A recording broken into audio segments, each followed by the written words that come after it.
बिस्मिल्लाहिर्रहमानिर्रहीम। अजीज़ तलबा, मैं हूं प्रोफेसर शिराज सागर और आप देख रहे हैं मेरा यूट्यूब चैनल गुफ्तार अकेडमी।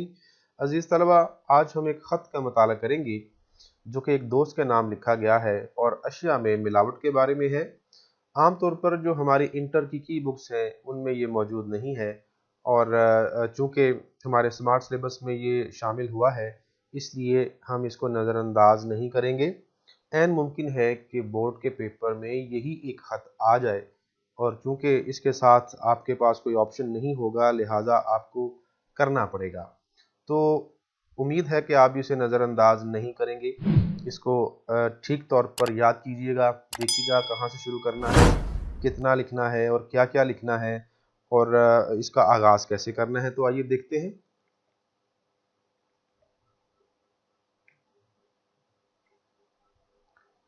ये है जी बिलफर्ज ये आपका जो बोर्ड में शीट है। अगर ये शीट है तो इसको किस तरीके से शुरू करना है मैं आपके सामने बिल्कुल उसी तरह इसका आगाज़ करूँगा और आखिर तक जो है हम देखेंगे कि क्या क्या लिखना है और कैसे लिखना है। तो पहले सफ़े से हम इसका आगाज़ करते हैं। सवाल ये होगा, अगर ये हुआ तो इस तरह होगा कि अपने दोस्त के नाम ख़त लिखें जिसमें अशिया में मिलावट पर अपने तासुरात का इजहार कीजिए। तो सबसे पहले आपने जो है पेशानी लिखनी होती है और जिसके 2 नंबर होते हैं। उसमें 2 चीज़ें होती हैं, एक मकाम और दूसरा तारीख। तो आपने हाशिए के अंदर यानी शीट के अंदर यानी हाशिए से बाहर नहीं, हाशिए के अंदर से शुरू करना है और बिल्कुल हाशिए के करीब से शुरू करना है और पहली लाइन में आपने लिखना है इम्तिहानी मरकज़ और कुछ नहीं लिखना सिवाय इम्तिहानी मरकज़ के। ऐसा क्यों है ये मैं उस लेक्चर में बता चुका हूँ जिसमें मैंने खतूत नवीसी के बारे में बड़ी तफसील के साथ लेक्चर दिया था। अगर आपने वो लेक्चर नहीं देखा तो ऊपर आई बटन जो है वो आपको नज़र आ रहा होगा, उस पर क्लिक करें या फिर इस वीडियो की डिस्क्रिप्शन में भी उसका लिंक मैं दे दूंगा, तो आप वहां से भी उसको तलाश कर सकते हैं। तो आपने सिर्फ और सिर्फ इम्तिहानी मरकज़ ही लिखना है और आगे कोई कॉमा कोई ख़त्मा कुछ नहीं लगाना। फिर दूसरी लाइन में आपने तारीख लिखनी है और बिल्कुल इसी पैटर्न पर लिखनी है, इसमें भी कोई तब्दीली नहीं होनी चाहिए। तारीख माजी की कोई भी हो सकती है, मुस्तकबिल की नहीं होनी चाहिए। तो माजी की हो या उसी दिन की हो जिस दिन आप पेपर दे रहे हैं तो वो दुरुस्त होगी। पहले आपने दिन यानी तारीख कौन सी है वो लिखनी है, फिर आपने महीना जो है वो लफ्ज़ों में लिखना है, तारीख और जो साल है वो आपने हिंदसों में लिखना है। तो इस पैटर्न पर आपने लिखना है। इसके अलावा आपने अपनी मर्जी से कुछ नहीं लिखना और इसको बदलना भी नहीं है। फिर जी अलकाब एक नंबर उसका होता है। ये तीसरी लाइन में आप जिसको खत लिख रहे हैं यानी मकतूब अलैह जो है उसके मुताबिक आपने उसको मुखातिब करना है।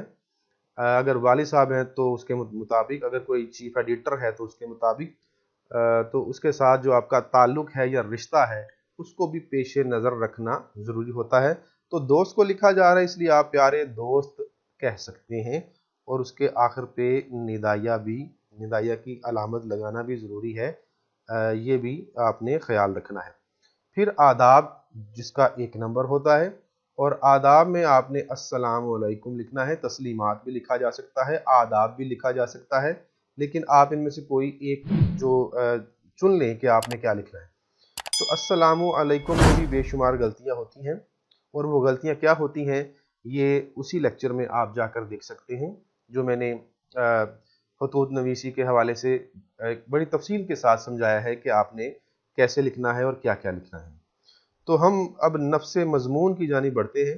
नफ्स मज़मून इसके 5 नंबर होते हैं और वो दरमियानी हिस्सा होता है खत का जिसमें जो असल मुद्दा जो है वो बयान किया जाता है, असल मकसद जो है वो बयान किया जाता है। ये पैराग्राफ की सूरत में होता है। कम से कम 2 पैराग्राफ लिखें, ज़्यादा से ज़्यादा 3 पैराग्राफ बनाएं और इसकी तवालत जो है वो ज़्यादा से ज़्यादा 1.5 सफ़ा होनी चाहिए। दोस्त के नाम खत है तो एक दोस्त अपने दोस्त को कह रहा है कि मैं तुमसे बात करके अपने दिल का बोझ हल्का करना चाहता हूँ। آج جب میں سودا سلف لینے بازار گیا تو خلاف معمول لوگوں کا ہجوم دیکھ کر بہت حیران ہوا۔ دل کچھ پریشان سا بھی ہو گیا کہ خدا نخواستہ کہیں کوئی حادثہ نہ ہو گیا ہو۔ تھوڑا آگے گیا تو پتہ چلا کہ فوڈ انسپیکٹر نے اپنی ٹیم کے ساتھ چھاپا مار کر مضر صحت اشیاء فروخت کرنے والی ایک بیکری اور ملاوٹ شدہ دودھ بیچنے والے ایک دکان کو سرب مہر کر دیا ہے، جس کو ہم آسان لفظوں میں کہتے ہیں سیل کر دیا ہے، تو اس کو سرب مہر کہتے ہیں، یعنی جس پر تالا لگا دیا جائے، جس کو بند کر دیا جائے۔ مجھے یہ دیکھ کر بہت دھچکا لگا کہ اکثر ان دکانوں سے میں نے بھی خریداری کی ہے۔ آج میں بازار سے بہت دل شکستہ دل گھر لوٹا۔ اپنی قوم کے اس قدر گر جانے پر غم و حیرت کے ملے جلے تاثرات نے مجھے گھیر لیا۔ ہماری قوم کے زوال کے پیچھے یہی اسباب ہیں کہ ہماری قوم بددیانت ہو گئی ہے۔ یہ لوگ بھول گئے ہیں کہ یہ جس نبی صلی اللہ علیہ وآلہ وسلم کی امت ہے، ان کا تو لقب ہی صادق و امین تھا۔ انہوں نے اس فرمان کو بھی پس پشت ڈال دیا ہے۔ تو آپ صلی اللہ علیہ وسلم نے فرمایا تھا، من غشنا فلیس منا، یعنی جس نے ملاوٹ کی وہ ہم میں سے نہیں۔ لیکن اس کا کون دھیان رکھتا ہے جی؟ آج کے زمانے میں آپ بازار جائیں تو شاید ہی کوئی چیز آپ کو خالص ملتی ہے، اور اس خط میں بھی دوست کے ساتھ اپنا غم بانٹا جا رہا ہے اور کچھ پریشانی کا اظہار کیا جا رہا ہے۔ تو اگلے صفحے پر چلتے ہیں۔ اگلے صفحے میں بھی ابھی نفس مضمون ہمارا جاری ہے، اس لیے ہم ابھی اس کا اختتام ہم نے ابھی تک نہیں کیا۔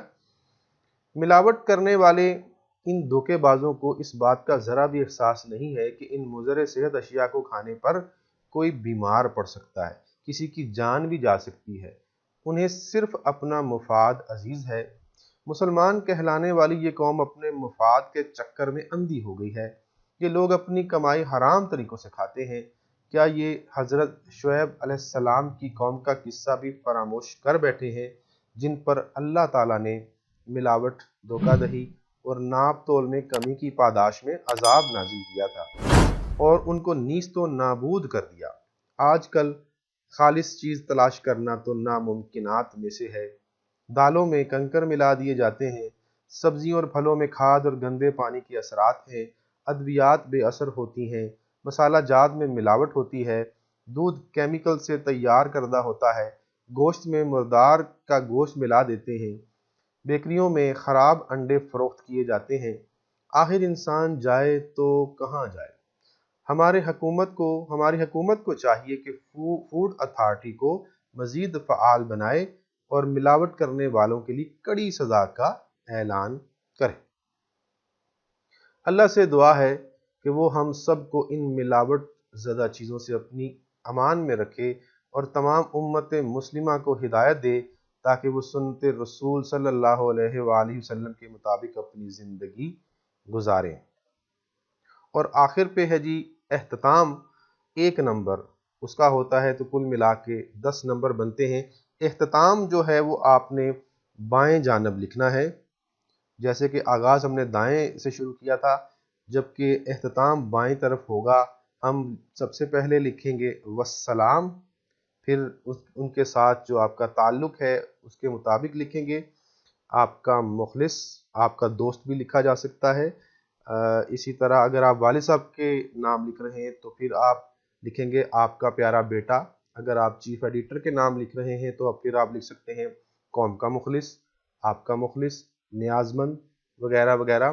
تو مختلف الفاظ ہیں، دیکھنا یہ ہے کہ مکتوب علیہ کون ہے، اس کے مطابق ہم نے اس کا اختتام کرنا ہے۔ تو تیسری جو آخری جو لائن ہوگی اس میں ہم نے الف ب جیم لکھنا ہے اور کچھ نہیں لکھنا۔ ہمارا خط یہاں ختم ہو جاتا ہے۔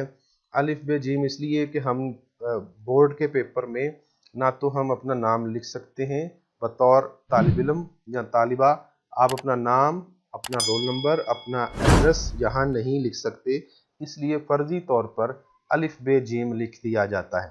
تو عزیز طلبہ، یہ ہے وہ خط جو ایک دوست کے نام لکھا گیا اور بازار میں فروخت ہونے والی ایسی اشیاء جن میں ملاوٹ ہوتی ہے ان کے بارے میں اپنے تاثرات کا اظہار کیا گیا۔